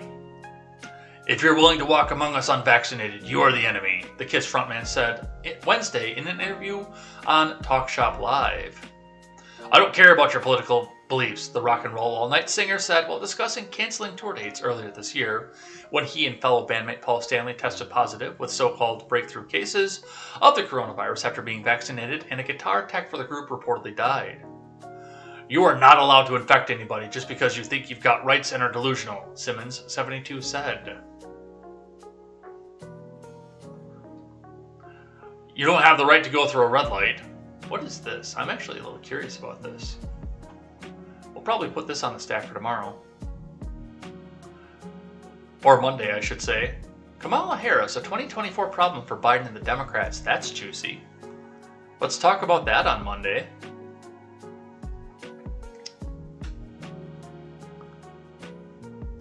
You don't have the right to go through a red light. Actually, the government has the right to tell you to stop, he continued.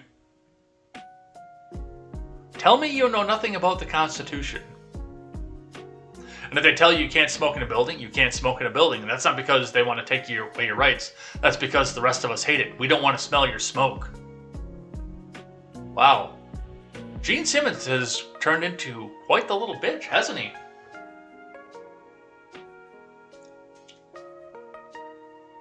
I don't want to catch your disease, Simmons added. I don't want to risk my life because you want to go through a red light. This whole idea is delusional, evil idea that you get to do whatever you want and the rest of the world be damned is really terrible.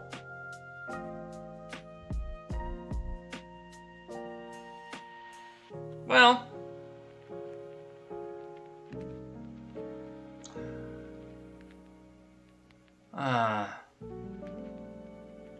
I Was Made for Loving You was a better song than Dr. Love anyway. I'm just going to come right out and say it. Fuck off, Gene Simmons. From the New York Post.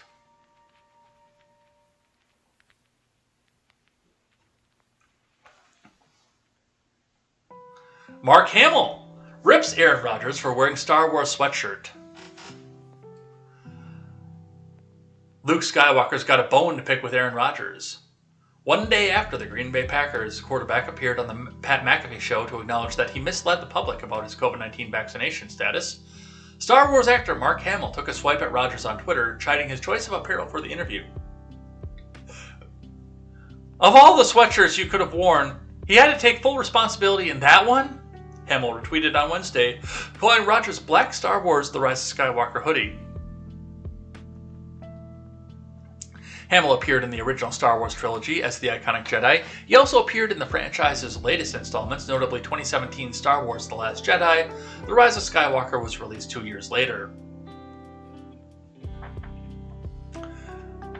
Let's listen. I'm not even going to listen to the interview, because I don't care that much. But I love the fact that Hamill is coming out here advocating for the government to be able to tell you whatever it is that the government wants you to do.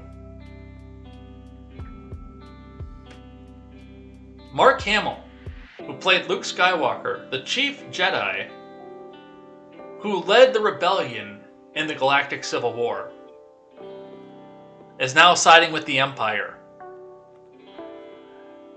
And there are a lot of people out there right now that are coming out here trying to run to Mark Hamill's defense when people come out and say, well, nobody cares what Mark Hamill has to say. What's the last thing Mark Hamill's been relevant for? And I want to remind you of something. Thank you, A. Gaines P, by the way, over on Twitch for the follow. Let's double check all the other. Thank you for the Ice Creams Quest fanning as well. I want to remind you of something about Mark Hamill and his judgment. Now, I genuinely like Mark Hamill as an actor, especially in the 70s. I genuinely enjoy the original trilogy of Star Wars and the performance that Mark Hamill put on as the young rebel leader. I genuinely enjoy that. That's not in question right now. Here's what's in question right now. You're taking advice on what to do in life from somebody who not only was handed the script for Last Jedi, read the script for Last Jedi, handed it back to J.J. Abrams and said, or I'm sorry, not J.J. Abrams, he only did Force Awakens, who handed it back to Rian Johnson and said, yes, I'm very much okay with you killing off one of the most iconic characters in history because he thought too hard. If you have any question about what Mark Hamill's judgment is like now at this point,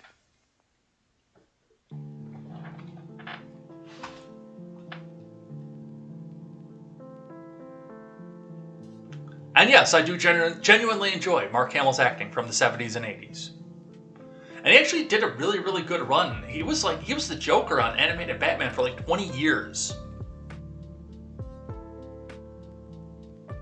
But he also, like I said, he looked at the script and he handed it back to Rian Johnson and said, fuck yeah, I'm in.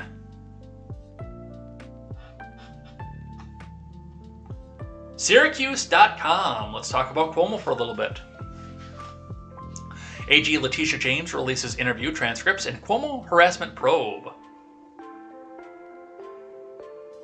From the Associated Press, over an 11-hour interview with investigators last July, former New York Governor Andy Cuomo defiantly denied allegations that he sexually harassed women and sparred with the lawyers questioning him, accusing one of being out to get him, according to a transcript released on Wednesday.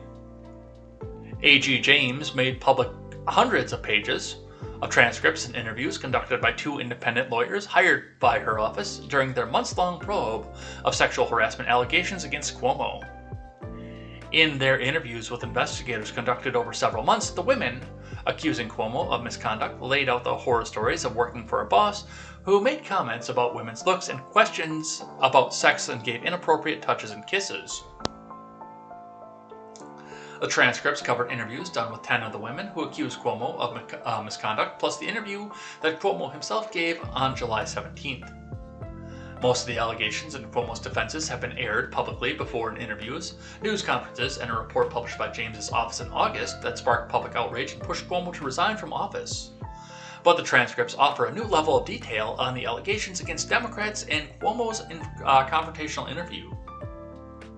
During the interrogation, Cuomo insisted that he is careful in how he behaved around women and said several of his accusers have misrepresented what happened.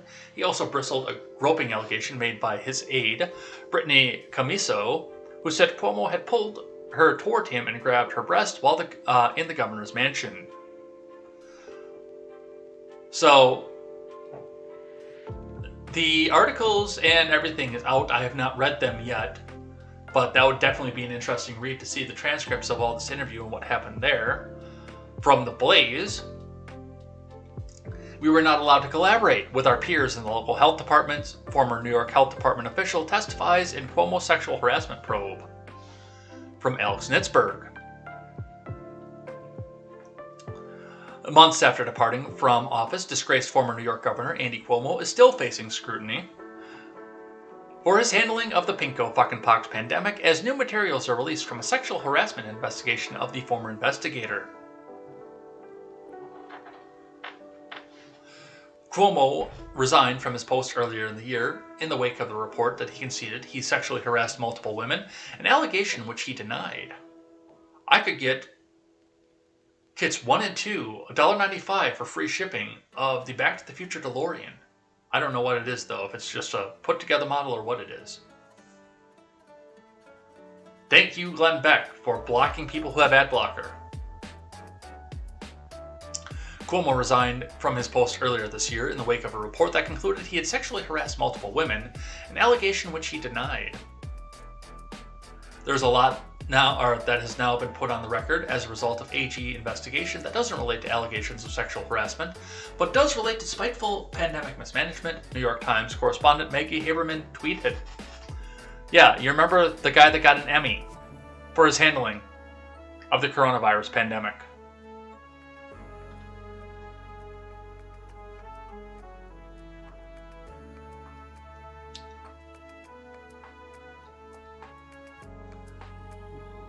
Maggie Haberman tweets out, there's a lot that has now been put on the record as a result of the AG investigation that doesn't relate to allegations of sexual harassment, but does relate to spiteful pandemic mismanagement. The hero of the pandemic, the Emmy Award winner, the person who is going to save us all, who could possibly run for president, Andy Cuomo. Yeah. They're going to wipe him clean because he got Me Too'd and they got caught with their hand in the cookie jar. From the New York Post. Ex-Governor Cuomo uses Bill Clinton tactic in sexual harassment probe. From Sam Raskin. Andy Cuomo took a page right out of his story when pressed by investigators about a former gal pal. The disgraced ex-governor asked for the precise meaning of date and girlfriend. A newly released transcript of his interrogation by state investigators shows. Reaching back to a ploy once used by former President Bill Clinton during the Monica Lewinsky scandal. Oh, that's what they were trying to do with that. I was trying to figure out what they were trying to do with the is. The governor's evasive back and forth, when pressed by the state investigators probing his alleged sexual harassment of women, mimicked Clinton's infamous dissection of the word is. As documented in a report from the Lewinsky scandal was sent to Congress. That depends on what your definition of is. On August 17, 1998, Clinton was asked, when delivering grand jury testimony, whether the statement by his lawyer, Robert S. Bennett, said that there's absolutely no sex of any kind, in any manner, shape, or form with President Clinton and Monica Lewinsky is truthful. Clinton replied, it depends on what the meaning of the word is. If is means and never has been, that is not. That is one thing. If it means there is none, that is a completely true statement. Clinton went on. Now, if someone had asked me on that day, are you having any kinds of sexual relations with Miss Lewinsky? That is, asked me a question in the present tense, I would have said no. And it would have been completely true.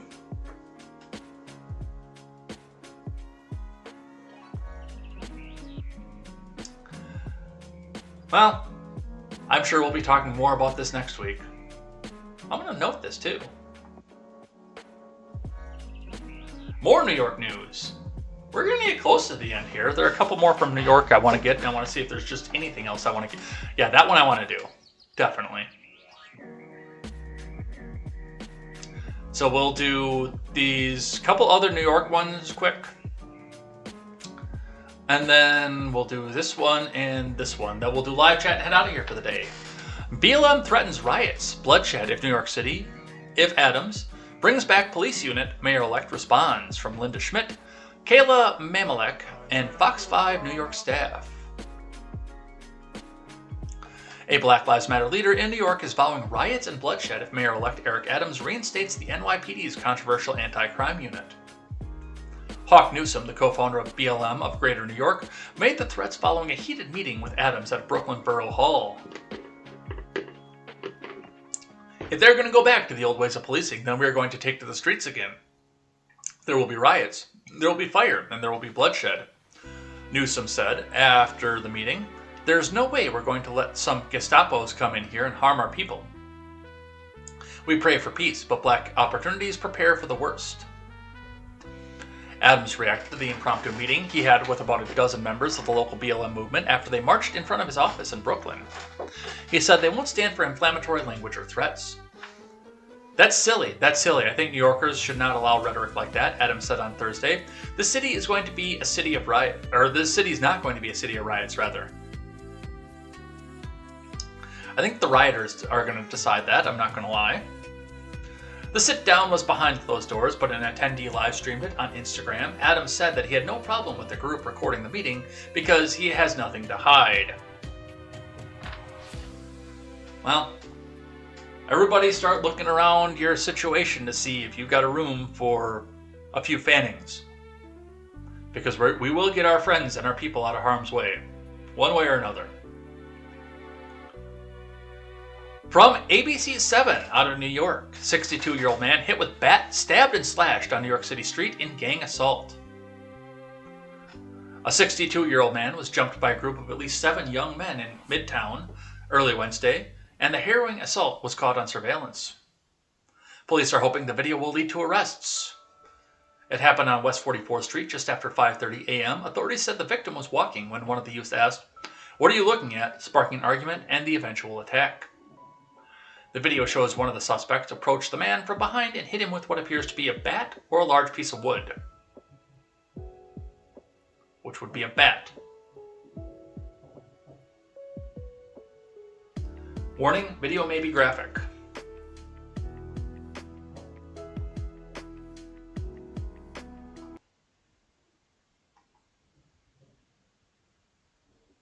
Oh, there's no sound on this.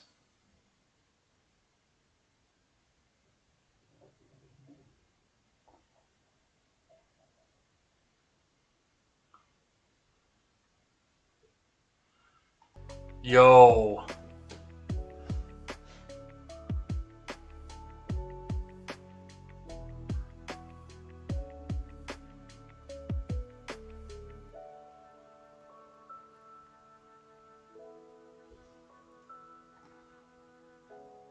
So, and this is why I don't want to go live in the city either, by the way, just so you know.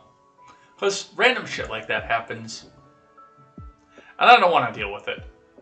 Yo, why did it take 7 of you to go after a 62-year-old dude? I don't know. But, yeah, we saw the faces. Then as the man lies on the ground, 6 additional males approach, stabbing and slashing him multiple times before fleeing on foot. The victim suffered stab and slash wounds to his body, head, and nose, and was transported by EMS in critical condition to NYC Health and Hospitals in Bellevue, where he was stabilized. So it does look like he's going to live. It does look like he is going to survive, but for those of you in New York, both now and later on, if you do see something like this and you want to help out, 1-800-577-TIPS, that's 8477. If you know anything about this. Alright, this one I want to do, just because I think this will be over by the end of the weekend. From The Hill, McConnell won't go to the White House signing ceremony for infrastructure bill. From Jordan Carney. Senate GOP turtle man Mitch McConnell said on Thursday that he won't attend a White House signing ceremony for a bipartisan infrastructure deal he voted for and is touted while in Kentucky this week. "No, I've got other things I've got to do other than go to the signing ceremony," McConnell said during an interview with WHAS, a Kentucky radio station, when asked if he would be attending. McConnell is one of the 19 Senate Republicans who voted for the infrastructure bill in the Senate earlier this year. The House passed the bill last week with the support of 13 House Republicans. So, if you want to know who's inflating your currency, it's the Turtle Man. But his support for the bill has sparked criticism from former President Trump, who lashed out at the Senate GOP leader as recently as this week, questioning the statement of why old crow Mitch McConnell voted for the terrible Democrat Socialist infrastructure plan. McConnell and Trump were close allies. No, they weren't, though they absolutely were not. McConnell was a bigger thorn in Trump's side than Schumer was. No, they absolutely were not. But of course, all GOP have to be the same and evil for the Hill, for their narrative to work. But their relationship soured after McConnell publicly congratulated President Biden on winning the 2020 election in mid-December and characterized Trump as practically and morally responsible for the January 6th selfie fest during a floor speech earlier this year. McConnell has touted the infrastructure bill, during a series of stops in Kentucky this week, where he's discussed the amount of money the state will get and the infrastructure projects that are expected to get funding. None of them, but all their rich friends will definitely make off like bandits. The bill was basically written in the Senate bipartisan group, McConnell said during the Thursday radio interview. I think that it was good for the country, and I'm glad that it passed. He also tried to stress the difference between the bipartisan infrastructure bill and the still being negotiated social spending and climate bill that Democrats will try to pass without the GOP votes in the House or Senate. No, they're the same. They're exactly the same. Just one you got a few senators on board with by bribing them. Alright, last thing we do, then we'll do live chat, is this disturbing video that started making the rounds. I initially was going to use a 17-second clip of this, but thank you to Fallerfort, at Fallerfort, literally your mom, for getting me the full context of this from Libs of TikTok. This non-binary assistant professor at Old Dominion University is trying to normalize the term MAP. Fire up your wood chippers, boys. So much for that question. I use the term minor attracted person, or MAP, in the title and throughout the book for multiple reasons. First of all, because I think it's important to use terminology for groups that members of that group want others to use for them. And MAP advocacy groups like Before You Act have advocated for use of the term MAP. They've advocated for it primarily because it's less stigmatizing than other terms like pedophile. A lot of people, when they hear the term pedophile, they automatically assume that it means a sex offender. And that isn't true, and it leads to a lot of misconceptions. It is automatically a sex offender. And so is MAP, by the way. About attractions toward minors. I've definitely heard the idea that you brought up, though, that the use of the term minor attracted person suggests that it's okay to be attracted to children. But using a term that communicates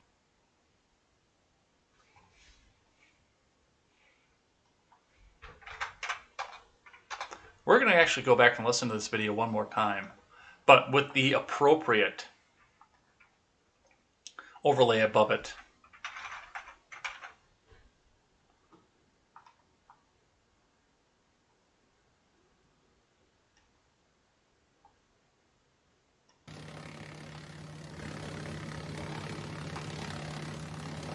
so much for that question.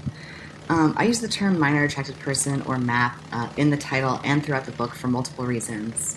First of all, because I think it's important to use terminology for groups that members of that group want others to use for them. And MAP advocacy groups like Before You Act have advocated for use of the term MAP. They've advocated for it primarily because it's less stigmatizing than other terms like pedophile. A lot of people, when they hear the term pedophile, they automatically assume that it means a sex offender. And that isn't true, and it leads to a lot of misconceptions about attractions toward minors. I've definitely heard the idea that you brought up, though, that the use of the term minor attracted person suggests that it's okay to be attracted to children. But using a term that communicates who someone is attracted to, it doesn't indicate anything about the morality of that attraction. So much for that question. I use the term minor attracted person, or MAP.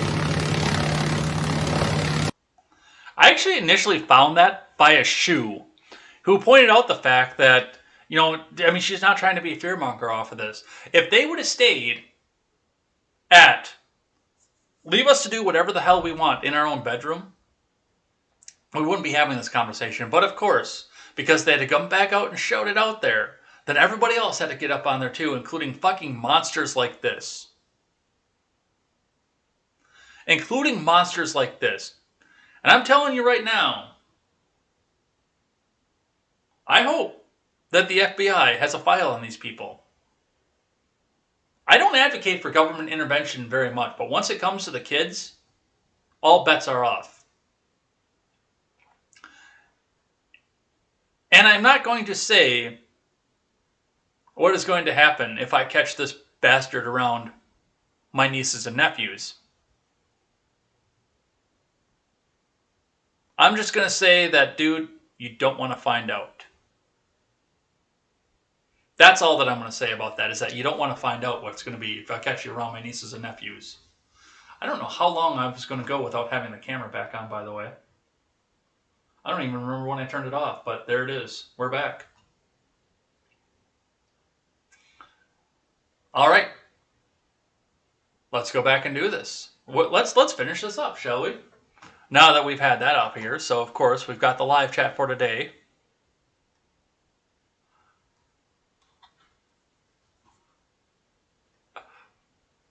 And we've got, it's getting closer and closer. Yeah, as he got worse and worse, I kept cranking the volume back up.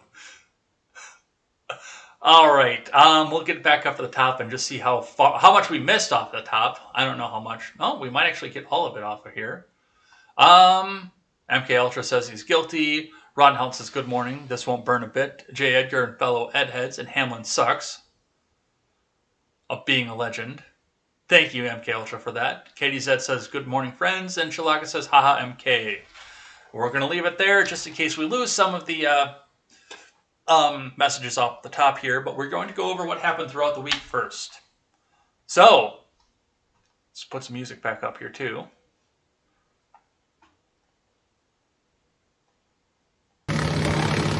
Oh, wait, not that music. On Monday this week, we had Quest Fanning, Ron Helton. Ben Wild was back here for a little bit this week. Thank you, Ben Wild. Chilaga, Elaine Mervine, one of our new subs over on, or not subs, she didn't put money in, but our new followers over on Twitch. Thank you, and if you see Elaine Mervine, be sure to welcome her in on the Twitch side. That's really cool of you. Coming in and helping support this community. Mr. Behavior came in here briefly on Monday morning as well. R. Volt, Katie Zed, and Random Randy were all here on Monday. On Tuesday, we had Quest Fanning, Ron Helton, MK Ultra, Chulaga 1984, R. Volt, Highleaf was here briefly, Linda Cloud, Nephilim Ninja of Nibiru, and Random Randy. That was contemporary. I did not grab the long stream. I should have. I should have grabbed everybody because that was technically contemporary. That was contemporary special report, but I didn't. On Wednesday, we had Ron Helton, Quest Fanning, Random Randy, Katie Zed, R. Volt, Shulaga 1984, Highleaf was here again, MK Ultra, and Malik Al-Kra wanted me to tell him what to think about the trial, and I said, I can't tell you what to think. I can give you the information, and then you decide. On Thursday, yesterday, we had Ron Helton, Quest Fanning, Beam Me Up, Mr. Scott. That's a new name over in on the YouTube side. Thank you very much for coming and joining us over on YouTube. I saw that you were in here today too, so thank you very much for that. Katie Zed, MK Ultra, McConnell Smuggles Coke joined us yesterday. Vampire Hunter D and Chilaga 1984 plus Spitfire and SC. Thank you everybody for there. What do we got going on today? Picking up where we left off, Ron Helton says good morning. Katie Zed says, any chance I can plug my new Instagram? Are you a mod over on Twitch? Because you can put the link in if you're a mod. Yes, you're modded, so yeah, you can drop links in whenever you want. Yes, you can promote that, absolutely. In fact, let's do that really quick. I swore that I would never use Instagram on my computer. Now I'm using it all the goddamn time.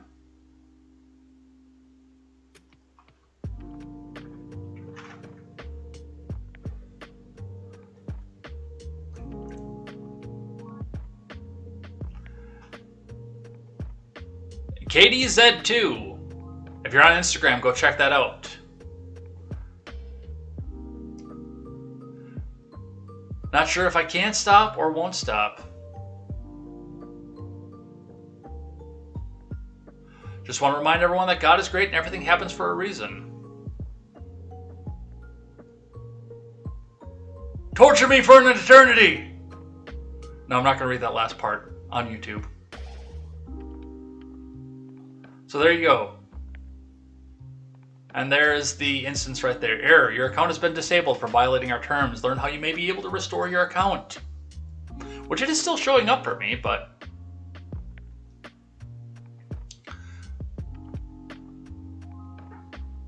Oh, I already commented on that one. I'm not going to like that because that sucked. But there's one I believe it was, yeah, Might Be Wrong was the one that did this. Here lies Katie Z. Meme ma'am. F's in the chat for Katie's old account. Let's see. What else do we have here? Congratulations on Katie achieving Vex the Elite level. Yeah, I still haven't taken any punitive or had any punitive actions taken against me by anybody on any social media platform. Somehow. I don't know how, but somehow.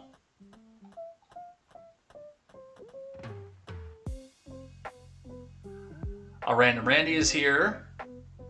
Katie Zed's hoping to win an appeal. I hope so, because there's a lot of good stuff on that page. Randy says, Stolen Valor, much CNN. Chilaga's here too, by the way. Big crowd. Morning, everybody. Ron says, my appeal on Twitter fell on deaf ears. I'm not going to delete my comment, so it sits there since before last Turkey Day. F's in the chat for Ron Helton's Twitter, which was a good one, by the way. I hope he gets it back at some point. That was a good one. That was a good follow. Let's see. What else do we have here? Quest Fanning is here. Good morning, humans. Ron says the stocks are inflated as well. They are. Randy says, we did it, Joe! Randy says, so the drug side will be off free. Yup. Yeah, it's the consumer products that'll be the one that's taking all the heat. Randy says, the Rittenhouse circus. Yes, it was. Ron says, a right to self-defense is on trial. It is. Randy says, I won't say this phrase often, but we need a new law. That new law should be that crimes committed during a riot under false pretenses are double fines or sentencing. Make people think about how sure they are that the situation that has them mad. Yeah, I could see that, which honestly, it'll depend too on the judge and everything else, because it'll come to the decision of whether the book gets thrown at them, which in some cases it really should, or whether they get a reduced sentence. Randy says that's why the article referenced Floyd and not the dude who got shot that sparked the Kenosha riots. Adding another charge after you know you failed to prove your case is how you know the system is rigged. Katie Zed says, I found it very interesting the way this jury works. I don't think I've seen that before, but I like it. Katie Zed says, of course it's political. Did you see the look on Binger's face when the judge said it wasn't political? Apparently I missed that. I remember the judge saying that, but apparently I was looking away from the screen at the time. They stepped to the plate, pointed to the sky, and then hit a grounder to first base. Yeah, we saw the ratio on that video. Randy says, if anybody thought Good Morning America wasn't leftist trash, that debate is over. Quest's phone is being dumb. Randy says, when you wonder how long your Wish.com order will take, that's because you hate Asians. I've never used Wish. Quest says, perceived by idiots. It mentioned Asians? I can't wait till Reed Coverdale finally gets that promised Tulsi Gabbard interview.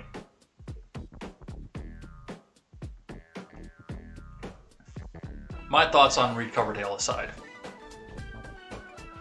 Quest says John Ziegler's podcast about Penn State scandal with benefits of hindsight does a good job, highlighting the broader implications of the media and society's rush to judgment and its implications on the legal process. Quest says that was some lame stuff. Video stuff, yeah. Scaling in multiples can occur with zero artifacts. If you have a 1080p image, you should be able to double to 4K in consumer applications effectively. I gotta figure out why I can't stream out in 1080p on YouTube. I have plenty of bandwidth. I have plenty of power coming out of my my program, but I cannot get out in 1080p. And I should be able to. I've got a 4K webcam. But it keeps me at 720. Let's see. Effectively, the chip in my 4K projector has the commercial cinema format with 4,000 pixels and 189:1 aspect ratio, but all the materials goes to it. 2160 by 3840. The side pixels are unused. Welcome, Leibt to the Max. Welcome, Leibt to the Max. Thanks for coming in on a early morning show.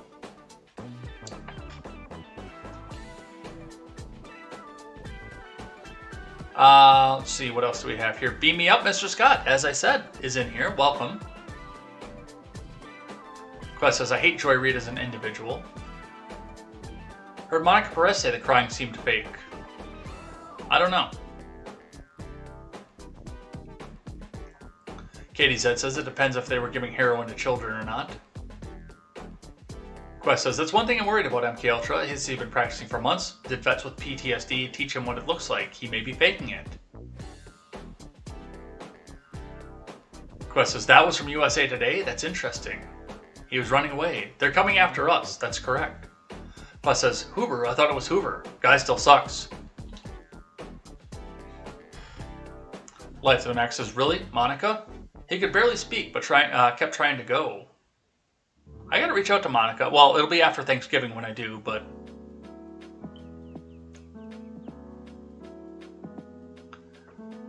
Yep. Katie got axed on the Instagram. Quest says, there are 0 arguments that will work on these folks who have made up their minds. 0. Rosenbaum was for sure a crazy person. I tweeted that out last night, too. Let me see if it's... Yeah, it should still be up on the top for me.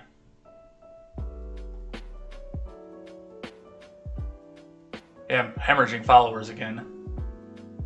That happens. Yeah, I tweeted this out yesterday. Yeah, it was yesterday.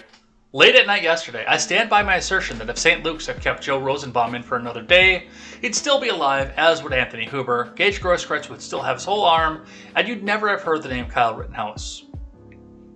I'm not going to make an assertion as to how good that is, but my assertion is that if they had kept him in for one more day, none of this would have happened. Kenosha might still be in riots right now. They might have never stopped. Well, they would have stopped over the winter because it gets really cold out. It's really hard to riot when it's cold out. But yes, I assert the fact that this probably would have gone on for a few days and Evers would have left the National Guard out of it for political reasons. So maybe it's a good thing that this all happened, but I'm going to err on the side of life was lost immediately, and no, that if St. Luke's had kept Rosenbaum in for another day, because he seemed to be the instigator in this entire thing, and I have yet to see anything from the prosecution that says otherwise. Beam me up, Mr. Scott says, you can't even find an unedited version of the trial anymore. PBS News has all of the trial footage. Untouched, unedited. It takes a while because there's a lot of it.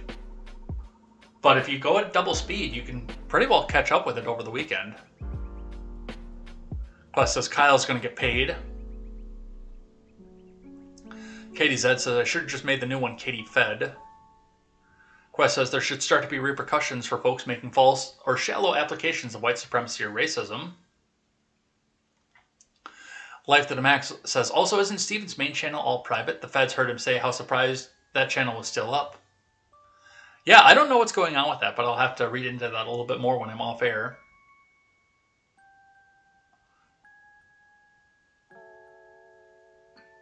Yeah, if you falsely accuse someone of racism, you should lose your job. They did it over a private video, apparently. I don't know, I'll figure that out. Life to the Max says, Quest says sub-penises. MK Ultra says, never really understood the term populist. The populists are the people who believe that they should be doing what the people want. The politicians that should believe they should be catering to the people, not the other way around. That's what populism is. I don't know how the term came about, but I think it should have something to do, I believe it has something to do with population. Quest says, Kinky Kinsinger. This isn't a traditional vaccine that'll reduce transfer by 90% plus. The breakthrough is bullshit term. At best, it reduces like 70%. Those are their numbers. Reduced by 2/3 isn't even close to eliminated.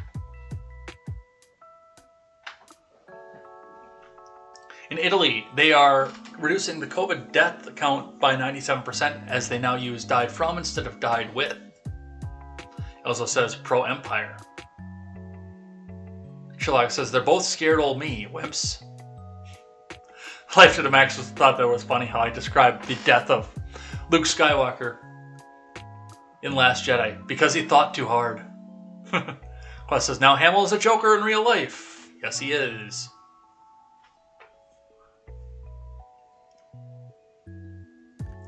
Life says, I think Mark knew it was bad and fans would be pissed and tried to push back, but these overlords said, get back in line. Dance for me, monkey. Katie, it depends on what the definition of is. MK says, that where it come from, huh? Imagine choosing to live in New York. I wouldn't do it. Katie Z says, the correct answer to that question is, you motherfucker, what are you going to do about it? MK Ultra says, it may have been gang initiation, conspiracy charges when riots happen. Katie Z says, wood chipper. Asked and answered. Chillax says, nice touch. Plus says, I can actually hear the wood chipper in the background. No, that was me. It's getting closer and closer. Quest says, Sarah Higdon did a good interview with Eliza Blue, including a part about MAP honing in on LGBTQ, W, X, Y, and Z. Nice music. Brr. There's an F in the chat for Katie Zed's Instagram account. Quest says, rioters feel entitled to be treated with kid gloves. Eric Adams will crush them. Hell, even David Dinkins cracked down on Crown Heights riots. Quest says, maybe they want to limit resolution for the receiving end. Quest says, Monica Perez and Brad Binkley of the Propaganda Report are based. I need to reach out to Monica Perez, but that'll be after Thanksgiving, so we'll go and check that out. Except for those horns Brad wears on video. I haven't seen that. I've never seen Propaganda Report, I'm not going to lie.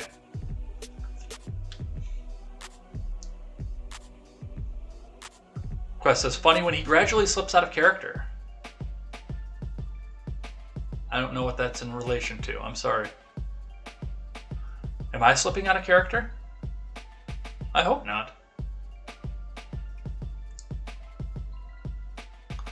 MK Ultra says, you spoke of populists concerning Trump. Shouldn't all politicians be populists? They're meant to serve the people. Well, they should, but they're not. They look at this and they sought power and they got power and now they're going to abuse it. They think that they're elite and above everything, and well, that's the reason that our country is the mess that it's in. Oh, and Brad slips out of Thor character. Oh, okay. Yeah, like I say, I've never seen Propaganda Report, so I don't know what goes on with that. What he's wearing there. Okay.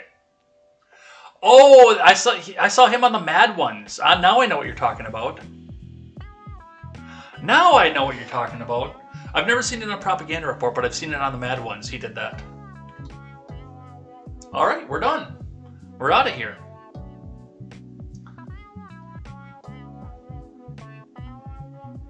I need to pull my music back. I had to do a restart because they updated Windows last night. I'm glad I changed the camera so you didn't have to see that creepy fucker once again.